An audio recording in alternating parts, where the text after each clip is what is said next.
아멘.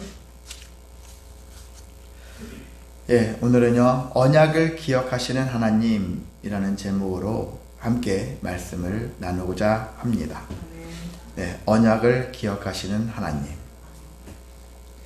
예, 우리가 지난주에는 이런 말씀을 나눴죠. 예, 어찌하여. 성경에 어찌하여가 많이 나왔죠. 어찌하여. 바로가 모세와 아론에게 어찌하여. 그러죠? 또 우리 감독들에게도 어찌하여. 또 기록원들도 어찌하여. 그 어찌하여가 흘러서 나중에 모세까지도 이제 전염이 되었죠. 근데 모세가 이제 최종적으로 누구한테 합니까? 하나님 앞에 어찌하여. 하나님께서. 그래서 우리가 아담과 하와를 생각할 수 있잖아요. 선악과 사건 이후에 하나님이 아담을 찾고 계셨을 때 어찌하여 너희들이 그렇게 하였느냐. 또 그렇게 했었을 때 다 뭐 하나님 지으신, 하나님이 내게 주신 저 여자 때문에 그렇습니다. 그렇게 핑계대고 이유를 대면서 그렇게 계속해서 원망 그리고 탓을 하는 그런 모습들이 사람들에게 그런 게 있어요. 긍정적인 것이 잘 전파되기보다는 부정적인 것들이 훨씬 많이 잘 전파가 되어집니다. 그래서 우리가 봐도 정통적인 그런 진리를 가지고 있는 교회보다 사이비들이 더 많이 잘 전파가 되어져요. 가짜가 안 좋은 것들이 훨씬 많이 잘 전파가 되어져요. 사람들이 그런데 또 귀에 익숙해지기도 합니다. 자, 그래서 우리가 이러한 그래서 지난주에 원망의 고리를 나는 잘라야 된다는 거예요. 저 사람이 원망하면 나한테 원망했죠. 그럼 나도 답답하고 나도 싫어요. 내가 저 사람한테 원망을 왜 들어야 돼? 그럼 나도 누군가한테도 원망하겠죠. 그런데 그 원망을 나에서 잘라버릴 수 있는 힘이 필요합니다. 그것도 용기예요. 그런 마음이 있어야 돼요. 그런 마음 없으면 자꾸 흘러 넘쳐요. 넘쳐서 계속 모두게 원망해요. 그래서 우리가 흔히 그렇잖아요. 잘 나가는 어떤 운동팀 있잖아요. 축구단이라고 하면 축구단 잘 나가면은요, 한 선수가 못해도 괜찮아 하고서 격려해주고 이래주고 그냥 무시하고 다 나가버려요. 못 나가봐요. 한 선수가 실수해봐요. 아유 하면서 모든 선수가 막 비난하게 바빠요. 그 다른 선수가 실수해봐요. 그럼 이 선수가 가만히 있겠습니까? 너 나 비난했었지? 하면서 또 비난하고. 그 선수단이 온통 비난 천지겠죠. 선수는 또 감독 탓하고, 감독은 선수 탓하고, 또 감독은 또 구단주 탓하겠죠. 선수를 이딴 선수들을 뽑아주고 나보고 어떻게 하라 하냐고. 이렇게 못 나가는 집안의 모습이잖아요. 그래서 원망할 수 있는 마음들이 생겼을 때 그게 악순환이잖아요. 악순환을 끊어내는 것이죠. 그게 믿음을 가진 자가 그런 마음을 가져야 합니다. 뭔가 하고 싶죠. 내 안에 고여있는 게 싫잖아요. 나도 흘러 넘치게 해주고 싶은데.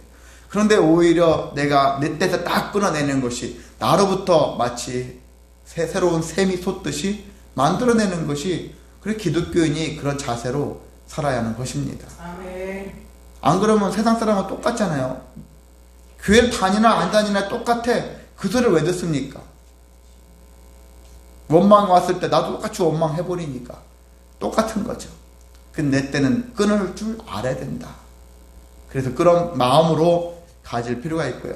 근데 그 끊을 수 있는 이유가 있잖아요. 끊을 수 있는 근거가 있어야 되잖아요. 그냥 너 참아, 너만 참으면 돼. 그런 의미가 아니에요.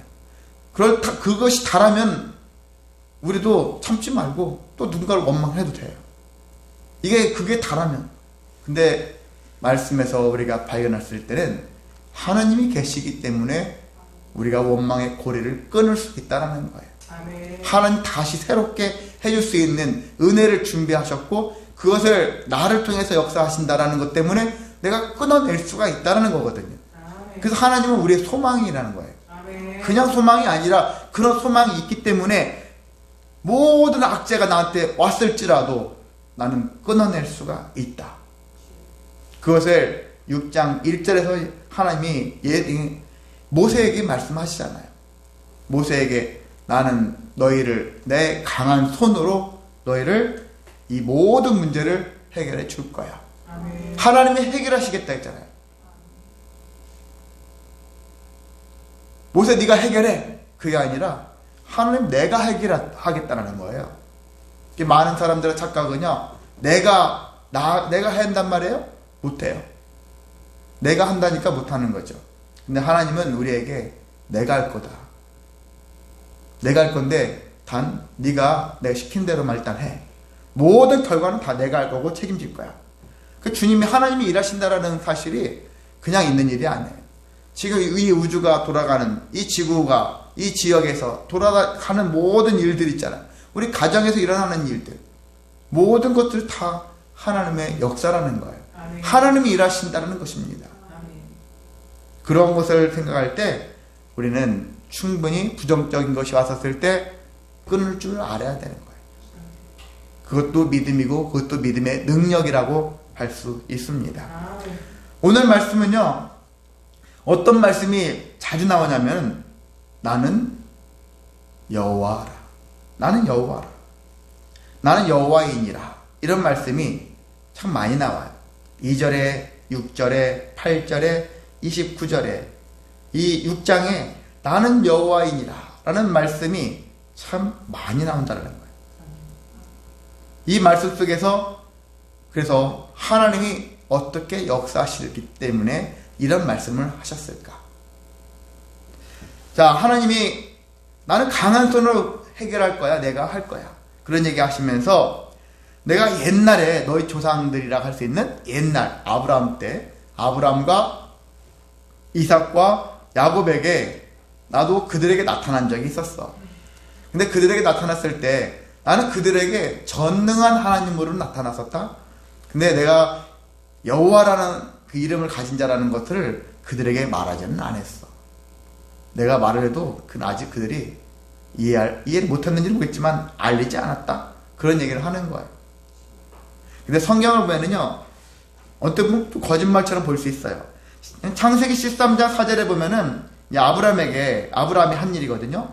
그가 처음으로 단을 쌓은 곳이라 하면서 베델과 아이 사이에다가 단을 쌓았어요. 그런데 거기서부터 여호와의 이름을 불렀더라 라는 얘기가 있으니까 하나님이 뭘 알려줬구만, 뭘 안 했다고 그래, 이렇게 생각할 때가 있거든요.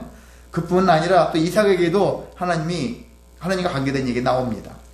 창세기 26장 25절에 이삭이 그곳에 단을 쌓고 여호와의 이름을 부르며 거기 장막을 쳤더니 라는 얘기가 있어요. 이게 브엘세바라고 할 수 있는데요. 그들이 여호와의 이름을 단을 쌓고 여호와의 이름을 불렀다 했는데, 그리고 여기 있는 말씀은 하나님이 또 거짓말한 거 아닙니까? 라고 할 수 있는데 그런 의미가 아니에요.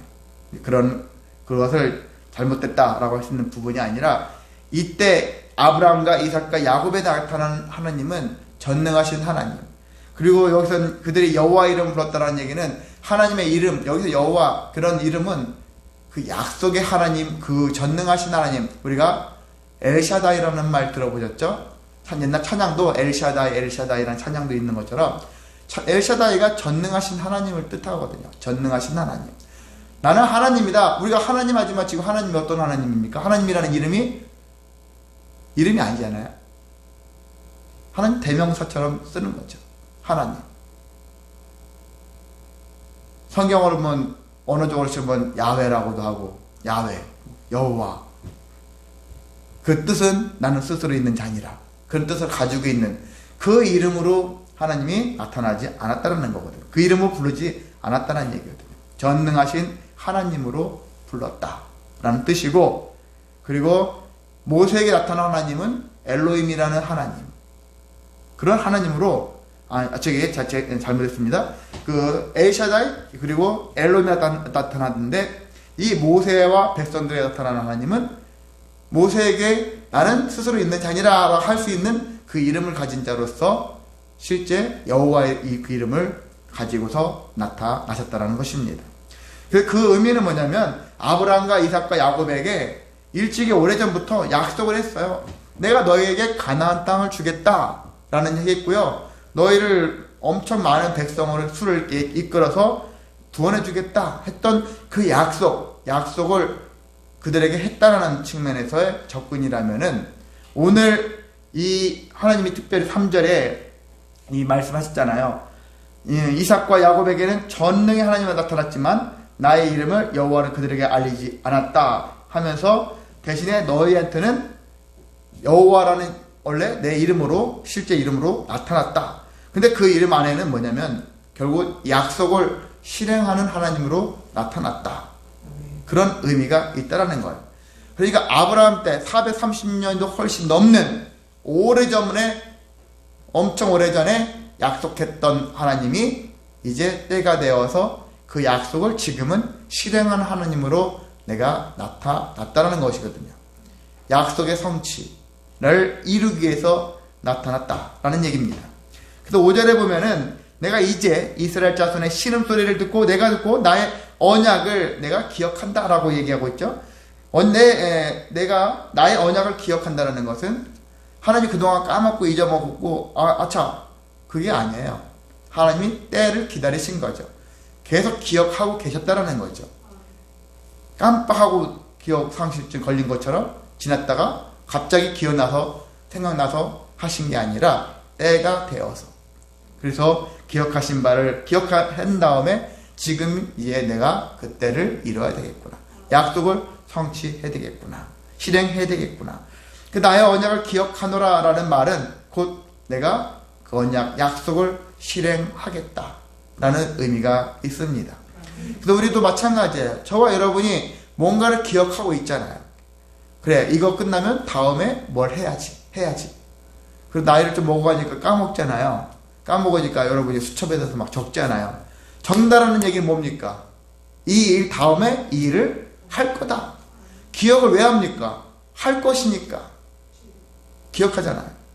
그래서 우리가 기억하는 것도 중요합니다. 자꾸 기억하는 거야. 기억을 합니다. 내 자녀를 잃어버렸다면 되찾아야지. 자꾸 기억을 하는 거야. 그래, 되찾죠. 여러분들 잊어먹는 거 있잖아요. 기억하지 못하는 것들 있잖아요. 좋은 거 주셨는데 그 좋은 걸 일을 해야 되는데 내가 잊으면은 못하는 거예요. 하나님께 부여받은 사명도 우리가 기억하지 않으면 잃어버릴 수 있어요. 그래서 우리가 망각하지 말아야 되는 거예요. 신앙에는 다른 것은 망각할 수 있어도 하나님으로 말미암은 것들은 망각하지 말아야 한다. 더욱더 기억이 선명해져야 돼요. 하나님과 관계된 일은 더욱 선명해져야 돼요. 나이를 먹을수록 더 선명해져야 돼요. 이제 머리가 안 좋아서 말씀도 안 들어오고요, 기억도 안 나요, 이렇게 말하면 안 되는 거예요. 다른 건 기억 안 나는데요, 하나님 말씀은 기억나요. 치매 걸린 사람들이 그러잖아요. 진짜 자주 본 사람들은 그래도 기억을 하잖아요. 자녀들도 거기서 판별이 되어지잖아요. 저도 어떤 권사님이 그러잖아요. 그 아버지가 돌아가시기 전까지 치매 걸렸는데 자녀들, 딸들이 많은데 다른 딸들이 오면은 넌 누구냐? 그렇다는 거야. 넌 누굽니까? 근데 이 권사님은 잘 알아본다는 거죠. 왜 그럴까요? 거의 매일같이 가니까. 아버지, 저 누구예요? 너 누구지? 다른 자녀가 오랜만에 왔는데, 아빠, 저 왔는데요? 너 누구냐? 이렇게 된다니까요. 기억하지 않으면은 이런 일이 발생합니다.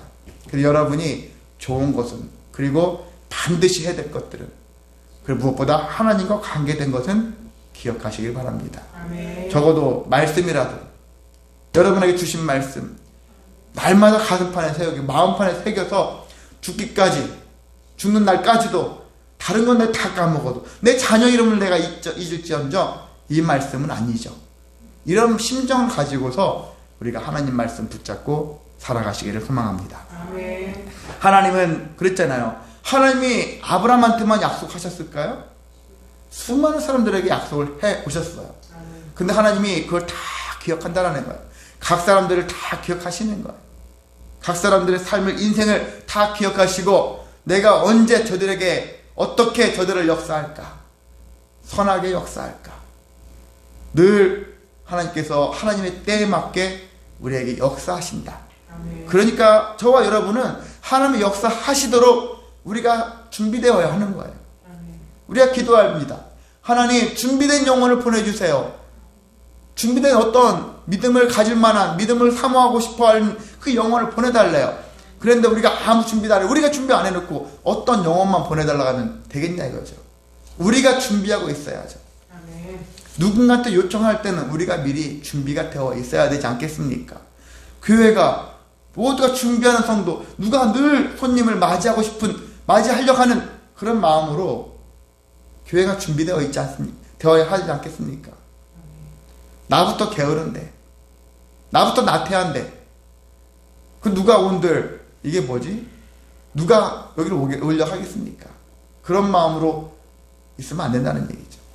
그래서 우리가 이런 마음을 가지고서 하나님께서 기억하실 것들 생각할 때 우리도 그러한 기억을 가지고서 어떤 간구를 통해서 부르짖을 때 하나님께 선하게 역사하실 것을 위해서 부르짖는다면은 그들한테만 되어지길 바라는 것이 아니라 그래서 항상 출발은 나부터예요. 나부터 내가 먼저 그렇게 사명 감당하자. 이러한 마음을 가지고 살아가시길 소망합니다. 자, 그러면 하나님께서는 어떻게 기억하실까? 그 기억을 어떻게 실행하실까? 여기 성경에만 6절, 7절, 8절의 그 내용을 본다면은 하나님이 이스라엘 자손들을 6절에 애굽의 무거운 짐 밑에서 빼내신대요. 그리고 노역에서 건지시고 편팔과 여러 심판들로서 속량하겠다. 이런 식으로 하나님께서 기억하시고 실행하신다는 것입니다. 우리가 좀 의역해서 애굽의 무거운 짐 그러잖아요. 세상 짐. 그 세상에 살다 보면 많은 짐들이 있잖아요. 그래서 가장 큰 짐은 결과적으로 여기서 큰 짐 하잖아요. 무거운 짐. 제일 무거운 짐이 무슨 짐입니까? 죄의 짐이라고 했잖아요. 죄의 짐. 세상 가운데 거하고 있으면 죄가 들어올 수밖에 없어요. 왜? 모든 게 다 죄 가운데 있는 건데 그 죄 가운데서 내가 어떻게 혼자 스스로 죄를 당해낼 수가 있겠습니까? 거기에 머물고 있으면 무거운 짐, 무거운 죄의 짐이 따라올 수밖에 없고 거기에 사로잡힐 수밖에 없는 거거든요. 거기서 빼어내주신다. 죄인의 삶이 아니라 의인의 삶으로 이끌어 주신다는 거죠. 자, 노역에서 건지신다. 또 살다 보면 얼마나 많이 돈도 벌어야 됐지만 돈이 원하는 대로 안 벌리고 사람과의 관계도 잘하고 싶은데 뭐 안 되고 일이 꼬이고 잘못되어지고 뭔가 하루라도 마음 평안할 날이 없는 이 인생 고잖아요. 이런 수많은 고역 있잖아요. 남편 신경 써야 돼, 자녀 신경 써야 돼, 또 부모 신경 써야 되지, 모든 형제 신경 써야 돼, 우리의 직장 동료 신경 써야 되지, 많은 교회도 신경, 모든 신경 써야 될 것들이 온통 신경 쇠약증 걸릴 정도로 고난의 인생을 살아가는 인생이지 않습니까?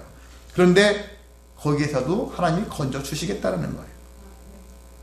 무엇보다 편팔과, 그러잖아요. 편팔과 여러 심판들로서. 편팔. 이거잖아요. 오므리팔이 아니라 편 거잖아요. 근데 이거 하면 여러분 무슨 생각 드십니까? 예. 그 얘기 하려고 그러는 거예요. 물론 직접적으로 하나님은 팔을 길 펴가지고 손을 내밀어가지고 그를 세워주시고 싶겠죠? 그런 의미로 펴신 팔로. 오므리고, 너 안 도와줄 거야. 그런 의미는 아니고. 팔을 펴서 친히 도와주시겠다는 의미의 표현일 수 있겠지만은, 그러면 어떻게 도와주실 거냐? 당신의 아들을 이 땅에 보내셔서 십자가에 펴신 팔로 못 박혀 죽게 하기까지 우리를 도와주시겠다. 뭘요? 구원으로 도와주시겠다. 그런 의미도 발견할 수가 있습니다. 근데 어떻게 도와주시냐? 속량하심으로 도와주시겠다. 속량. 속량이 뭡니까? 노예로 팔린 사람을 값을 지불하고 데려오는 거예요. 하나님이 마귀를 능히 대적할 수 있죠. 마귀의 것인데, 야 마귀야, 내가 이거 내 거니까 데려갈 거야? 그냥 딱 데려가는 게 아니라는 거예요. 마귀 거지만, 지금 마귀 건데 하나님이 내가 더 힘이 있으니까 폭력배처럼 야 내 거야 가져가는 게 아니라 마귀한테도 좀 표현이 그러겠지만 값을 치르고 가겠다는 거예요. 대가를 치르고. 죄에는 왜? 죄에는 대가가 필요하거든요. 하나님의 공의가 해결되어지고 사랑이 나타나기까지는 어떤 일이? 죄는 대가가 치러야 돼요. 여러분 죄를 지면 사회에서는 어떻게 하죠? 벌금을 내든지 감옥에 가든지 대가를 치르게 하잖아요. 대가를 치러야 되는 거예요.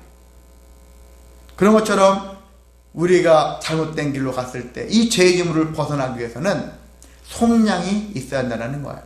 그래서 하나님이 대가를 치르는데 큰 대가를 치르셨죠. 하나님께서 그 대가가 바로 하나님의 아들을 죽게 하셨다. 대신 죽게 하셨다. 그렇다는 거예요. 그 정도로 우리를 구원하시기 위해서 하나님께서는 엄청 큰 계획을, 놀라운 계획을, 그리고 정말 아픈 계획을 세우셨다는 것입니다. 자, 두 번째를 보겠습니다. 7절에 이스라엘 자손을 내 백성으로 삼고 그들의 하나님이 되겠다라고 그런 모습으로 기억하시고 실행하신다는 것입니다. 내 백성으로 삼겠대요. 양자로 삼겠다라는 거예요. 그 옛날 손양원 목사님 많이 알잖아요. 그렇죠? 내 아들을 죽였는데 죽인 살인자를 아들로 삼은 거. 여러분 같으면 그렇게 가능하십니까? 내 자녀를 죽인 그 범인을 내 양아들로 삼는다라는 게 흔히 가능하냐고요. 아니지 않습니까? 그래서 그 목사님도 결국은 그런 원리를 알았기 때문에 하나님이 내 아들을 죽게 했잖아요. 근데 그 아들을 믿은 자에게 다 내 아들로 다시 만들었잖아요. 우리가 하나님의 자녀가 되었지 않습니까? 그런 것과 같은 원리가 이 안에 있습니다. 다 내 백성이 되게 했다. 내 백성이 되었고 나는 그들의 하나님이 되었다.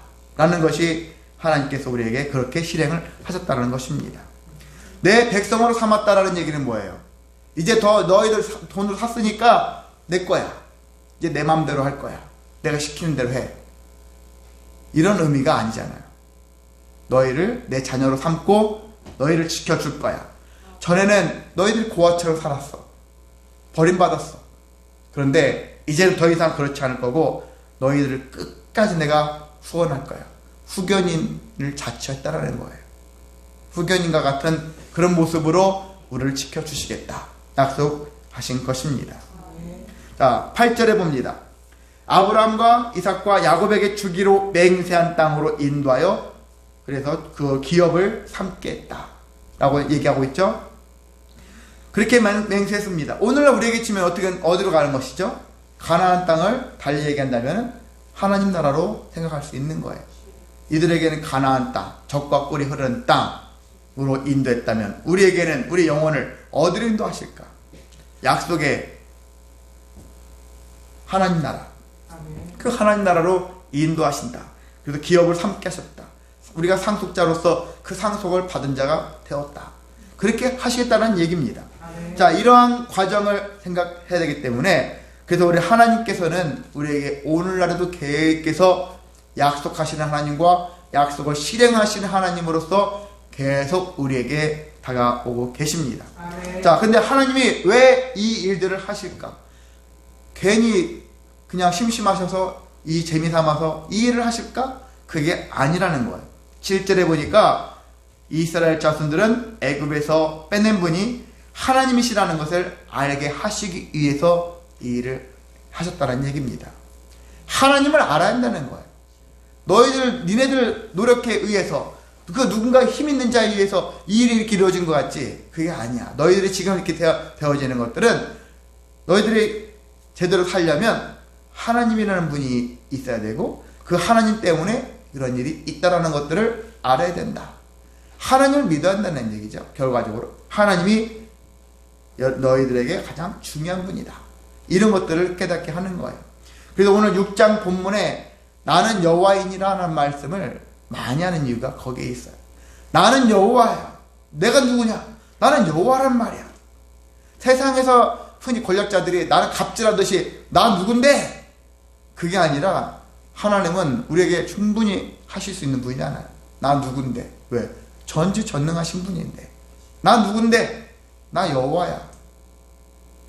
너희들을 갑질하는 여호와가 아니라 너희를 사랑하고 아끼고 속량해서 내 자녀로 내 백성으로 삼고 너희를 끝까지 지킬 그리고 하나님 나라로 인도할 나 하나님이다. 아멘. 이 사실을 알게 하시기 위해서 이 행위를 하신다는 얘기입니다. 자, 그러시면서 그렇게 하시니까, 그러니까 모세가 다시 한번 용기가 생겼어요. 용기가 생기면서 어떻게 했습니까? 이스라엘 자손들에게 그 얘기를 했어요. 하나님이 이렇게 계획을 세우려고 한다. 그랬는데 9절에 보면은 이스라엘 백성들이 그 얘기를 선뜻 받아들였습니까?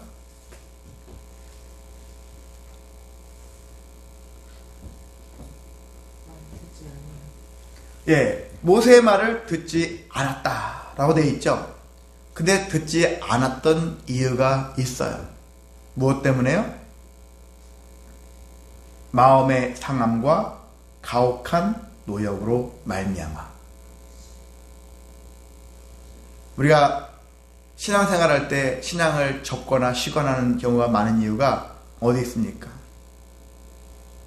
일이 뜻대로 안 되어졌을 때, 직장 문제가 심각하거나, 어떤 돈 문제라든지, 아니면 부부로 가정 문제라든지, 어떤 문제가 생겨지면은 인생 괴롭잖아요.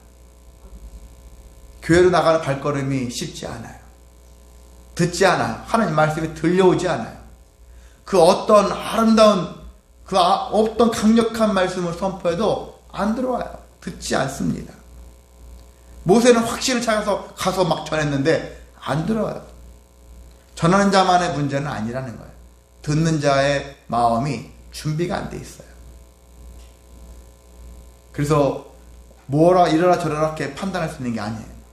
교회를 가지고서도 어떤 판단할 때 목회자 문제야. 목회자들은 또 있잖아요. 부부끼리 서로 종종 다른 목사님 사모님 얘기 들어보니까 교회가 만약에 부흥이 안 되잖아요.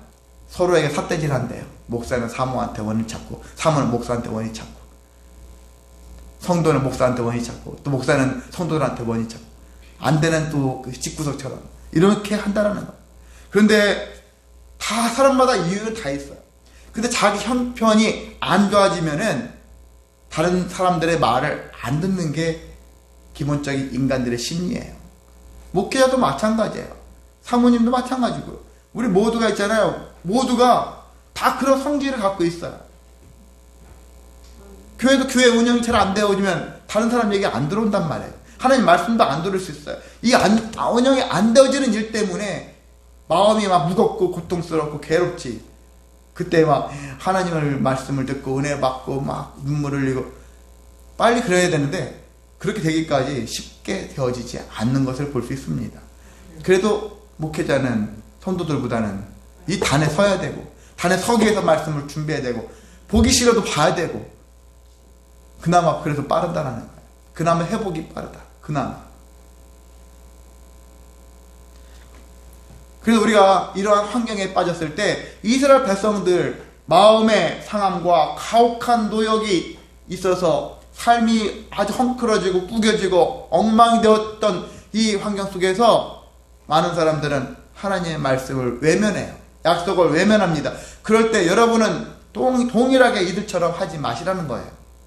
성경에 써 있으면 아 그렇구나, 그들도 했으니까 나도 해야지, 이런 마음이 아니에요. 이들은 이렇게 했지만 나는 그렇게 살지 않겠습니다.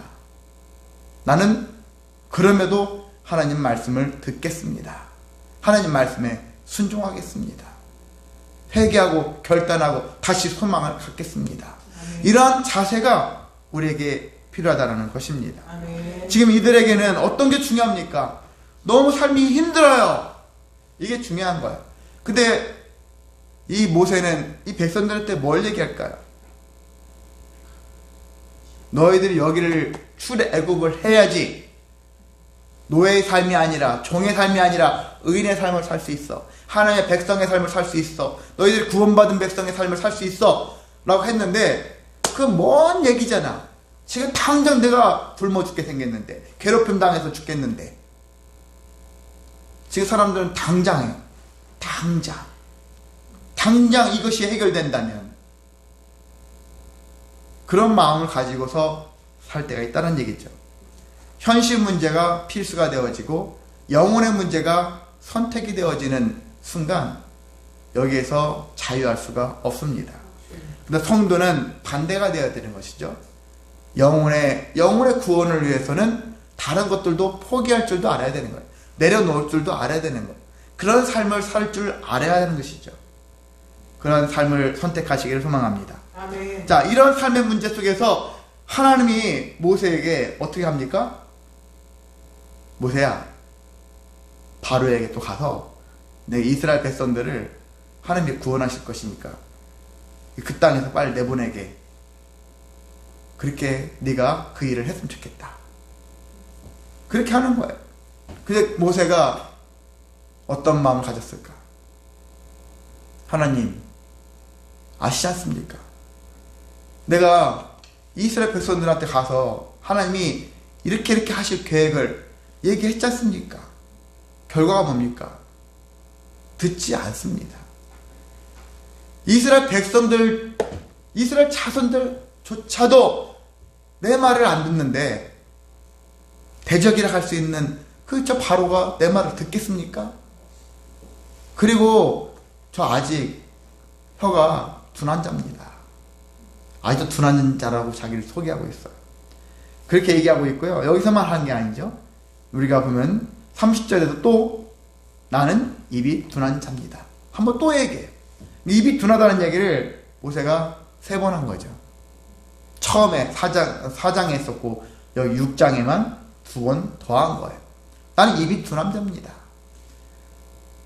그렇게 얘기를 하면서 모세도 힘들어해요.